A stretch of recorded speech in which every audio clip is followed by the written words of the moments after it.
Hello students. So in this session, let us talk about in module 3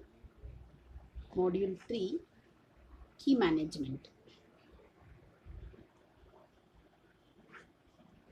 So here we will see about the introduction of the key management, and we will also see about the digital certificates. So in the digital certificates, we will talk about certificate types. So one important certificate among that X.509 digital certificate format. Okay, so in this session, we'll brief out about these topics. So now let us first see what is this key management. See, key management is a process of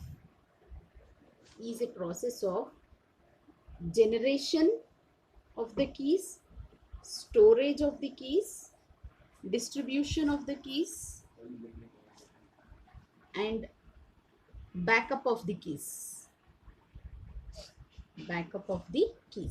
So now here, what is generation of the keys? The keys can be generated either by using the symmetric or asymmetric algorithms. You know, in the previous modules, we have discussed about what is the symmetric encryption, asymmetric encryption and all. Okay, so this is generation of the keys. Now, after generating the keys, it is important to store the keys. So why? Because the sender user both uses the keys. So we have to store the keys which we have generated. Now, so after storing the keys has to be distributed between the sender and the receiver.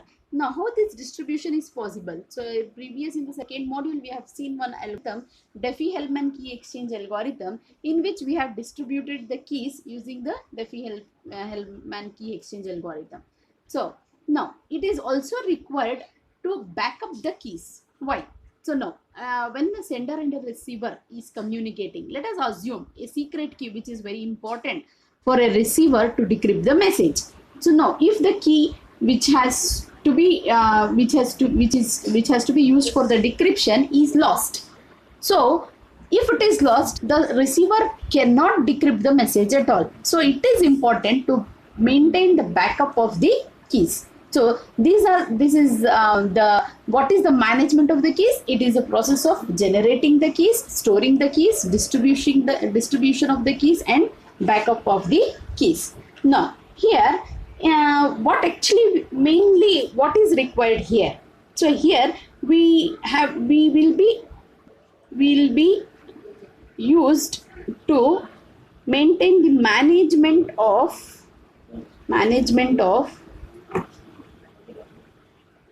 public and private keys, right? So now, as you know, whenever we talk about the keys, so usually either the keys can be of the symmetric encryption or the keys can be of the asymmetric encryption. Now, when we have the asymmetric encryption, so we are having either the public key or the private key. So now let us see here how this private and the public keys are maintained. So now this private and public keys are used for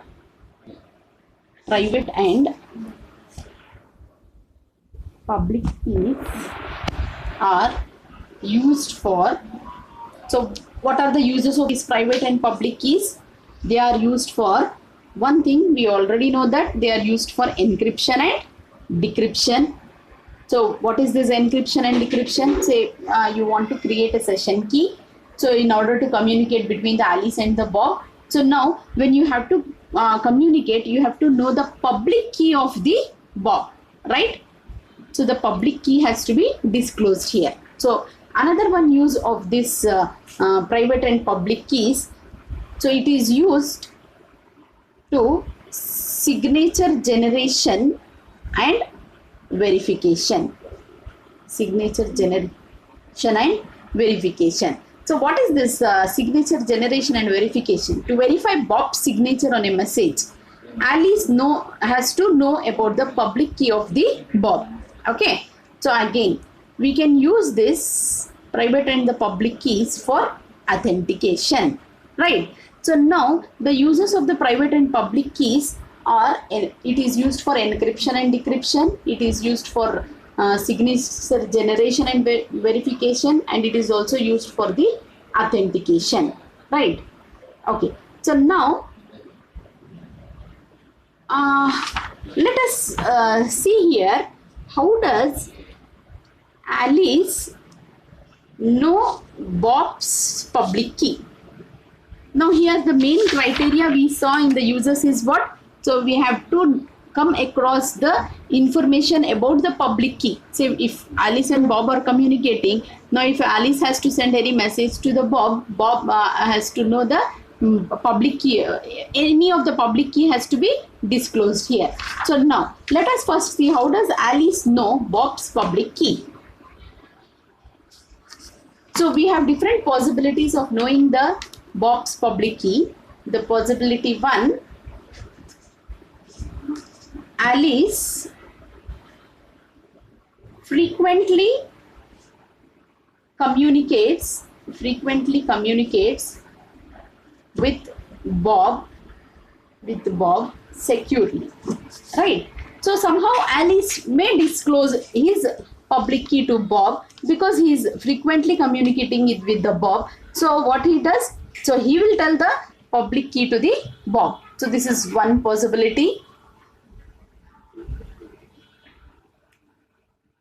Now the another possibility, so this possibility is not much used because, say for example, somehow if Alice changes his secret key or something he may done, and if that information is not passed to Bob, then Bob will not be knowing, the Alice will not be knowing about the Bob's public key. So now we'll move to the possibility 2. So every entity's public key is securely maintained in a centralized directory. So this is the main possibility which we use. So what we do here, every entity, so those who are communicating with each other on the network, so every entity's public key is securely maintained in the centralized directory. Okay, so like for example, say if Alice want to communicate with some of the e-commerce, like say for example the B-Mart. Okay, this is e-commerce. So now if Alice want to communicate with this B-Mart, now what